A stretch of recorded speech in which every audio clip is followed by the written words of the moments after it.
Good afternoon. This is Brian Splitt with Allendale here on August 27th, 2010 for your closing commentary for the week. We did have the grains finish higher today. September corn was up 4.5 cents at 4.21. We had December corn up 4 cents at 4.36. Both of those settlements were actually a quarter of a penny lower on the week. For September soybeans, we traded 9 cents higher today at the close. That was at 10.22. November beans were up 11.5 today at 10.26. Set beans up 12 3/4 on the week. Novi beans actually up 22 cents on the week. Moving over to the wheat market, we did have wheat up 6 cents today in September at 662.5. That's down 16.5 on the week. The July 11 new crop contract was up 7 3/4 today at 7.05. That is down a penny and a quarter on the week. As far as news in the market, we did have a couple purchases announced this morning. The market saw 180,000 tons of corn sold to an unknown buyer, most likely China. That did add support early, and we're continuing to get some strength from anecdotal reports of poor yields. Other than that, really the talk is that the trade is going to continue to add risk premium in case these yields continue to come in to disappoint. On the bean side, we did have 120,000 tons of soybeans sold to China, so that was supportive to the market today.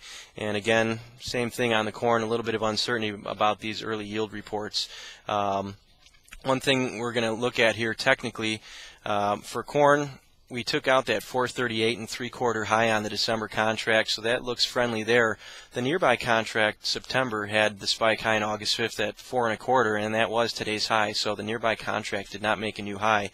That leaves a potential double top at 4 1/4 for this nearby front month contract, so you may see this market look at that double top and look at selling early in the week, with 425 being your point of risk. On the soybeans, the soybean market was really stuck in a range between about 10.11 and 10.49 for about 2 weeks. Last week we broke down below that range, but this week we jumped back up into the middle of that range with today's close. Closing over the 20-day at roughly 10.21 in November does look positive, but we did hold the 10.30 resistance. So we're kind of right in the middle of the recent range in beans, and we're going to look for direction early next week there. On the wheat, we're continuing to get support from the Russian crop woes. There's ongoing talk of what these crop losses are. The USDA's attaché to Russia did estimate the crop at 41 million metric tons, which is down 4 million metric tons from the USDA's current official estimate. Moving over to some of the outside markets, we did have the hogs lower today. October contract down 97 cents at 74.82. That's down $2.37 on the week. Deese was down $1, which is down $1.50 on the week. And really, we're looking at slaughter down 4% this week. The last couple of weeks here, we've been down 7%. So there is some talk that the cash pork has possibly topped. And again, the hogs are coming to town. On the cattle, we had the October contract down 42 today at 98.10. That's down $1.15 on the week. December was up 10 cents today at 175, and that's actually up 20 on the week. We're waiting for wholesale beef to peak. Choice was up 29 cents, but Select was actually down 67, and that's the first lower close for Select in roughly about 2 weeks. So we may be moving towards a peak in the cash market here soon.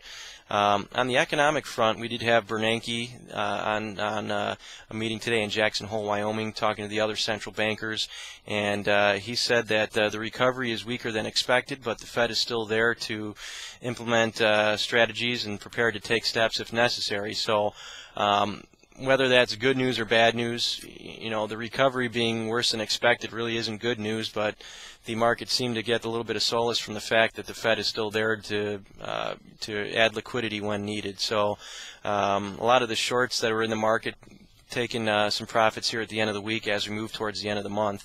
And we actually have the Dow up about 150 points in the futures going in about the final half-hour trade. So it looks like we're en route to a pretty strong close today.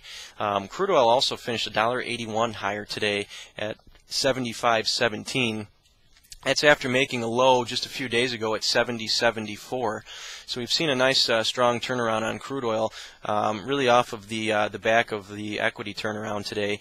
And we also have Tropical Storm Earl, which may turn into a hurricane by Sunday, so that's also adding support.